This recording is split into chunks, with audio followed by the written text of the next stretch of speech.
दोस्तों एनडीए में seat sharing final होते ही अब सीएम पद को लेकर सिर्फ उटावल शुरू हो चुकी है। एक और जहां जदयू और नीतीश कुमार खुद को सीएम का कैंडिडेट घोषित करने की जद ठान ली है, दूसरी ओर डैमेज कंट्रोल के लिए बिहार पहुंचे अमित शाह ने नीतीश को सीएम का प्रत्याशी ना मान के चुनाव से पहले ही एनडीए में बड़ी बगावत शुरू कर दी है।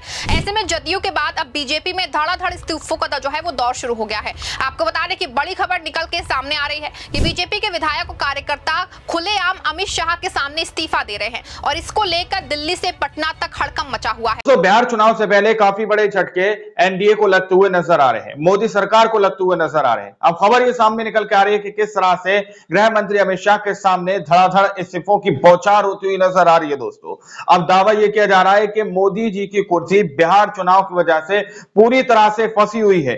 क्या मोदी सरकार गिर जाएगी? क्योंकि जिस तरह से बगावत के सुर बिहार के अंदर से नीतीश कुमार के देखने को मिल रहे हैं, उसके बाद से बड़ी खबरें और ब्रेकिंग न्यूज ये चलाई जाने लगी है कि अब मोदी जी की कुर्सी पूरी तरह से फंस चुकी है। हमारे साथ वरिष्ठ पत्रकार मौजूद है, आप उनकी इस रिपोर्ट को देखिए।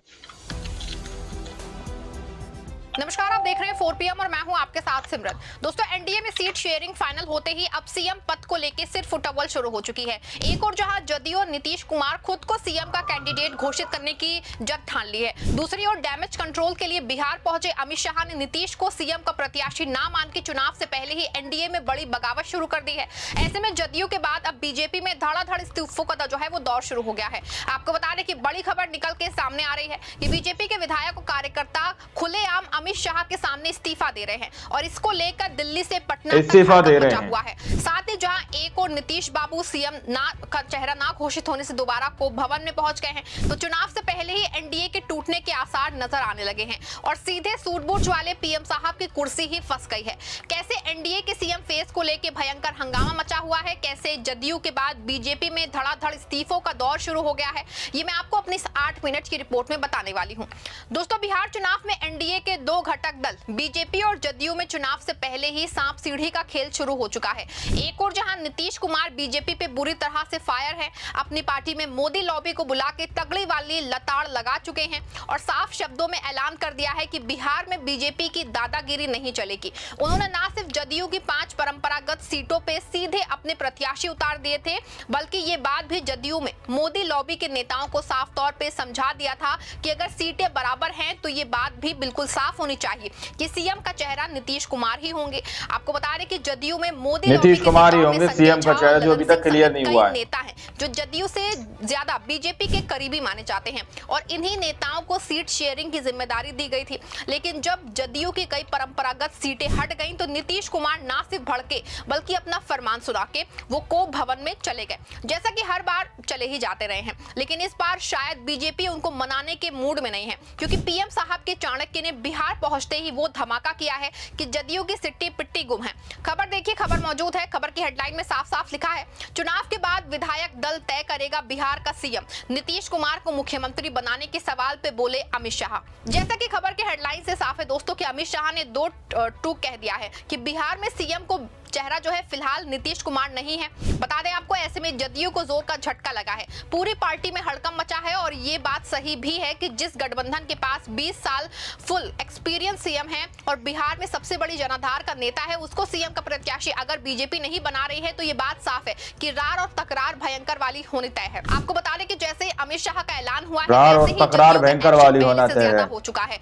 अंदर खाने की खबर है कि जिसकी सीटें बीजेपी और जदयू में ज्यादा होंगी वो उसी पार्टी का सीएम होगा और इसी योजना के तहत बीजेपी और जदयू दोनों ने 101 और 101 सीटें ली है। हालांकि दोस्तों नीतीश बाबू ये किसी भी कीमत पे फिलहाल मानने को तैयार नहीं है। बता दें आपको, कल से उनको चुनाव प्रचार के लिए उतरना था, लेकिन इसके बाद भी वो अभी तक प्रचार के लिए मैदान में नहीं उतरे हैं। कहा जा रहा है कि फिलहाल वो कोप भवन में है और अगर आपको याद हो, जब नीतीश कुमार जी कोप भवन में जाते हैं और वहां से मंथन करके लौटते हैं तो पलटी वाला खेल शुरू हो जाता है।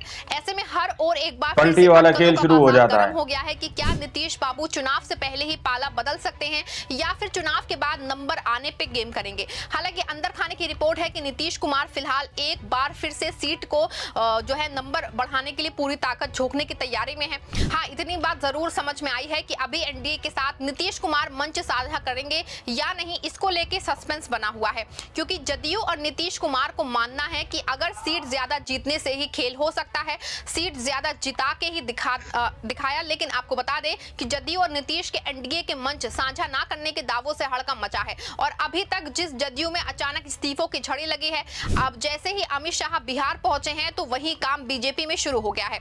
बता दें आपको, एक दो नहीं कम से कम 20 से 25 ऐसी सीटें हैं जहां बीजेपी में आपसी सिर फुटअव्वल चल रही है।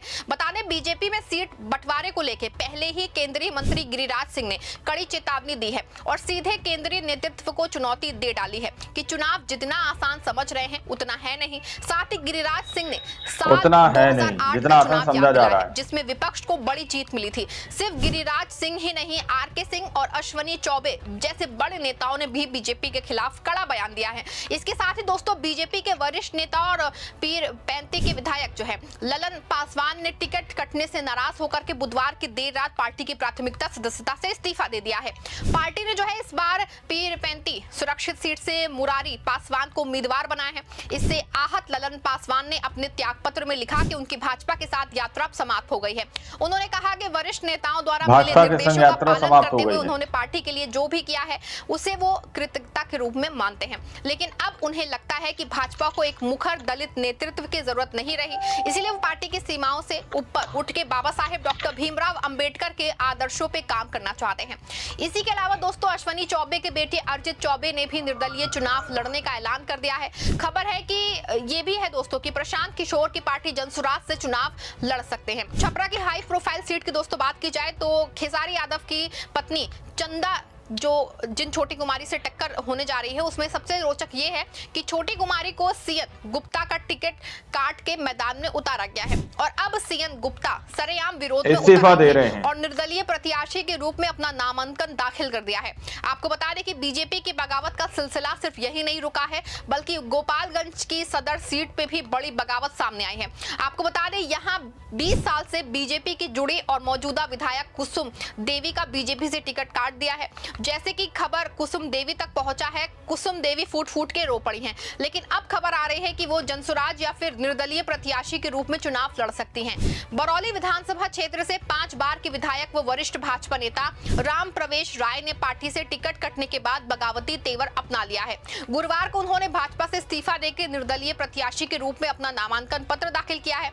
नामांकन में उनके सैकड़ों समर्थक मौजूद रहे। उन्होंने भाजपा नेतृत्व पे गंभीर आरोप लगाते हुए विधानसभा चुनाव में एनडीए के समीकरण बिगड़ने का दावा किया। समर्थकों का कहना था कि पार्टी ने अपने पुराने और समर्पित कार्यकर्ताओं के साथ अन्याय किया है। नामांकन पत्र दाखिल करने के बाद पत्रकारों से बातचीत में विधायक राम प्रवेश राय ने कहा नीतीश कुमार ही होंगे सीएम का चेहरा, जो अभी तक क्लियर नहीं हुआ है। साफ है दोस्तों कि बीजेपी के अंदर खाने में काफी बगावत चल रही है और इस बगावत के साथ धड़ाधड़ इस्तीफे हो रहे हैं। बता दूं आपको इसका जो बड़ा असर चुनाव पे पड़ना है, क्योंकि बीजेपी की 25 सीटें से 30 सीटें ऐसी हैं जिसपे बड़ी बगावत है। बता दें आपको पीएम साहब ने अपने चाणक्य जी को इसीलिए भेजा था कि डैमेज कंट्रोल को कम किया जाए, लेकिन जब से अमित शाह बिहार पहुंचे हैं उनके सामने ही धड़ाधड़ इस्तीफे होते जा रहे हैं। बता दें आपको कि अमित शाह बीजेपी के प्रदेश लेवल के नेताओं के साथ लगातार बागी नेताओं से मिल रहे हैं, लेकिन एक भी बागी को वापस लाने में अभी तक कामयाब नहीं हो पाए हैं। हाँ, इतना जरूर है कि सीएम नीतीश नहीं का जो ऐलान करके एनडीए में टूट के आसार को और बढ़ा दिया है। ऐसे में साफ है कि अमित शाह की चाणक्यगिरी एक बार फिर से बिहार में निकल गई है, जहां नीतीश कुमार और जदयू बीजेपी के साथ बहुत मंचों को साझा ना करने पे विचार कर रही है। दूसरी ओर बीजेपी में जिस तरह से धड़ाधड़ इस्तीफों का दौर चल रहा है, ये बीजेपी की हार की स्क्रिप्ट तैयार कर रहा है और एनडीए एक बड़ी टूट की ओर बढ़ता हुआ दिखाई दे रहा है। आपको बता दें कि एक और जहां एनडीए में सभी 243 सीटों पे प्रत्याशी घोषित करने के बाद भी भारी सिर फुटअव्वल मचा है, दूसरी ओर भयंकर वाली होना पे पहुंचने से पहले ही सब कुछ तय कर दिया है। एक और जहां मुकेश सहनी मान गए हैं, तो दूसरी ओर इंडिया गठबंधन के सभी प्रत्याशी तय हो गए हैं, लेकिन दोनों में फर्क ये है कि इंडिया में कोई रार तकरार नहीं है, जबकि एनडीए में नीतीश नाराज हैं, बीजेपी में धड़ाधड़ इस्तीफे हो रहे हैं और अंदर खाने में भारी बगावत चल रही है। ऐसे में दोस्तों माना जा रहा है कि चुनाव में बीजेपी और एनडीए को जोर का झटका लगने जा रहा है। आपको क्या लगता है कि जिस तरह से अमित शाह ने नीतीश का नाम सीएम कैंडिडेट से हटा दिया है, क्या इसका असर एनडीए पे नहीं पड़ेगा? जिस तरह से एनडीए में बीजेपी में खुली बगावत चल रही है, वाला खेल शुरू हो जाता है, चुनाव से जोर का झटका देने वाली है। आपको क्या लगता है? अपनी राय कमेंट में जरूर लिखिए। खबर को लाइक शेयर करिए और चैनल को सब्सक्राइब भी करिए। दोस्तों, आप लोगों ने इस वीडियो को शुरू से आखिर तक देखा। वीडियो के अंदर साफ तौर पर बात की जा रही है कि किस तरह से नीतीश कुमार कहीं ना कहीं खफा नजर आ रहे हैं। नीतीश कुमार को लेकर इस तरह के कयास लगाए जा रहे हैं कि जैसे ही नीतीश कुमार भवन के अंदर जाते हैं उसके बाद वापस लौट के आते हैं तो वो खेला करते हैं। इससे पहले भी यही दावा किया जा रहा था कि खरमास के बाद नीतीश कुमार पलटी मार सकते हैं। दोस्तों, तो अब सवाल तो ये बड़ा है, क्या नीतीश कुमार कोई बड़ा ऐतिहासिक फैसला लेंगे, या फिर नीतीश कुमार की दुखती रग अभी भी एनडीए के हाथ में, अभी भी भाजपा के हाथ में है, जिसकी वजह से नीतीश कुमार किसी भी तरह की करवट या पलटी नहीं मार पा रहे दोस्तों। तो ये सवाल अपने आप में काफी बड़े हैं कि आखिर नीतीश कुमार क्या करेंगे। नीतीश कुमार की जिस तरह से पूंछ अभी तक फंसी हुई है, नीतीश कुमार अपनी पूंछ को नहीं निकाल पा रहे दोस्तों। सवाल बहुत बड़े हैं, बहुत सारी खबरें हैं जो आप लोगों के सामने रखी गई हैं। आप लोग इस रिपोर्ट के बारे में क्या सोचते हैं, क्या समझते हैं, अपनी राय कमेंट सेक्शन में जरूर दीजिएगा। इन तक वीडियो में जब तक के लिए जय हिंद, जय भारत।